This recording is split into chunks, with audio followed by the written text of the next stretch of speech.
Welcome to the Big Game Record Series, your go-to source for the short snippets of the North Island Red Deer trophies.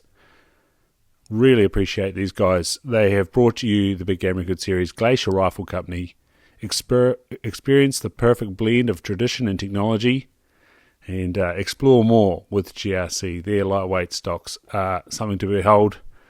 I've had the pleasure of going to their factory in Hamilton. It's a thing of beauty. Precision engineering is the core to what the Kapoors do, and rifle stocks, actions, and chambering of your favourite rifle is just another thing that they bring absolute precision and excellence to. So check them out. The links to Glacier Rifle Company are in the show notes, and let's get into the final of the King Country Herd, a herd that's special to the Kapoors, and this one is bloody cool. It's Bruce J. Dunn, Upper Waipa Valley, Rangitoto Range, 2005. As I said in the last episode, and now an interesting addition. These numbers start your interest. 13 by 9. Bruce has been so bold to say Red Deer. Lengths, crikey dicks, 47 and 6 by 45 and 6. And a spread, you'd have to say, is a little tight, 38 and 6. Span is 20. Beams are 8 and 4 by 7 and 4. Juicy. Coronets of 9 and 1 each side. Brows are 13 and 4 by 15 and 1. Bays are 12 and 2 by 13 and 2. Trays. Get a load of this. 23 and 4 by 26 and 4. And then there's a couple of inner off the trays. 5 by 6 and 7. You beauty. Righto. Outer Royals. 18 and 4 by 15 and 6. Inner Royals 8 and 1 by 9 and 4. And the back tine measures 30 and 1 by 23 and 4. First outer off the back tine. 10 and 2 by 6 and 7. Second outer off the back tine on the left of 3. First inner off the back tine of 2 and 6 on the left. Second inner off the back tine of 7 and 2 by 4 and 6. To join the 400 club, holy cow, 410 for this Bruce Dunn. I don't know even what you call it. It's a monster. This takes us over 2 pages. So bear with us. Tune in. This fascinating specimen was taken by Bruce Dunn within the natural range of the King Country herd, but as can be seen, the configuration and statistics suggest some outside influence. However, 2 factors arise which make the mystery of its breeding even more indecisive. Firstly, there was no sign of any tagging on the ears, and secondly, the caudal disc complies with the characteristics of the very most western forms of the species.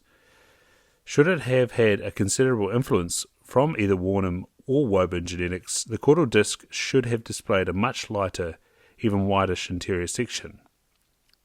Had a Pannonian influence been present, as has been suggested, then some indication of the pure white of the inner section of the disc would surely have shown up. The tops of the antlers do not indicate the influence of either. Whatever its background, it is a complete freak.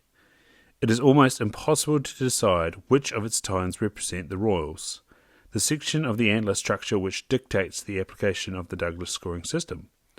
Does it have 3 lower tines on either side, or are there 4 on the left? It could be claimed there are 5. Bifurcation of 4 of the tines fails to assist in decision or identification. Where some trophies can be clearly identified as having been influenced by genetics from outside the feral strains, both by the pattern and the coloration of the caudal disc, the palage, and the antler configuration, this large, high-scoring trophy defies all attempts at identification, but has undoubtedly been born out there in the wild despite its background. As a consequence, it was decided by the National Judging Panel of the NZDA it be measured in good faith as it had not been entered into the national competitions. Naturally, its dimensions and configuration failed to tie up with the traditional form produced by stags of the King Country herd. One has only to compare it with those presented here in profile as representatives of that herd, and comparing it to those presented for competition at the Pureora Forest Park competition each year. These display the differences. Nevertheless, it is an extremely fascinating specimen, worth presenting if only for interest's sake.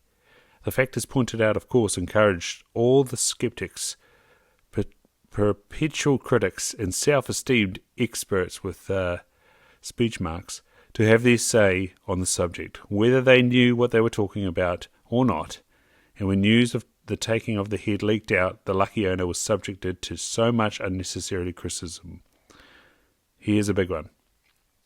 Why does the tall poppy syndrome operate so viciously in New Zealand? Let that one sink in. Why does the tall poppy syndrome operate so viciously in New Zealand? Is it based on jealousy, or is it becoming a national habit? One would think most would be elated to see such a freakish set of antlers, and despite its background, give credit where credit is due. That's a massive message there from the late Bruce Banwell.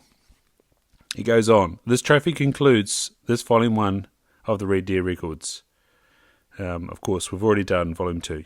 Presented here for interest only, and it is not expected to be compared to those group preceding it, all of which are indicative of the traditional forms produced by the stags of the established King Country herd. This stag was secured at the junction of the Tunawaia stream and the Waipa River. This is northwest of Pureora Forest Park on the Rangitoto range and part of Okahukura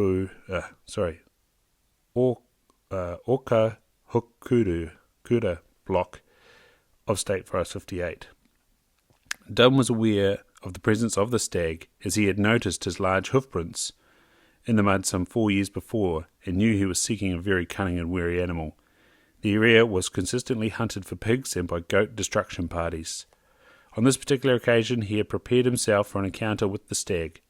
Dunn had waited until it was almost dark, making sure his telescopic sight was clean and clear, and had his rifle at the ready in anticipation of encountering his quarry. Then everything happened rapidly. The stag stepped out from behind a tree and roared. Dunn took aim and fired, the stag suddenly disappearing before his eyes. He thought he had missed. Running to his left to try and improve his view, reloading as he ran, he encountered his quarry once again, this time wounded, but still mobile. Firing again, this time the bullet taking him on the shoulder. Down the stag went. He rose again, only to be shot through the neck, which, on this occasion, put him down for good. And the proofs in that photo. 4 years. What a hunt, what an animal. Congratulations, Bruce. And pretty cool to hear about something incredible from the Rangitoto range. I've been into Wildlife Hut and climbed up to the top of the spur north of there just to get to the edge of the Rangitoto station. You sort of see a road going through there up on the tops, and it's a magical place in there. And holy cow, imagine if you saw that. That would blow your mind, and quite an effort to bring it down too. Awesome. So that wraps up the red deer. Very, very cool. As I mentioned a couple of episodes ago, I've picked up the chamois. I'm very excited for the chamois book to come out from the NZTA. Gwyn Thurlow, of course, has done some extensive research with the help of online records now. It's made something pretty cool. I did see in the Ashburton Library also 2 books, one on chamois and one on tahr, so they're on the to-do list reading-wise. I'll be buying myself a copy of Volume 7 and 8 of the Big Game Records to complete the series there in my own personal hunting library. Of course, you can grab those from the NZDA website, would be your first port of call. But yeah, be sure to check out Glacier Rifle, of course the NZDA, and we'll catch you soon enough with the chamois. This is the New Zealand Big Game Records Series Volume 5, The Red Deer Part 1, written and compiled for the New Zealand Deer Stalkers Association Incorporated by D. Bruce Banwell, with permission from the publisher by Halcyon Press, a division of Halcyon Publishing Limited, PO Box 360 Auckland, 1140 New Zealand. The book itself printed by Prolong Press Limited, China. The copyright is D. Bruce Banwell 2009, first published 2009. All rights reserved.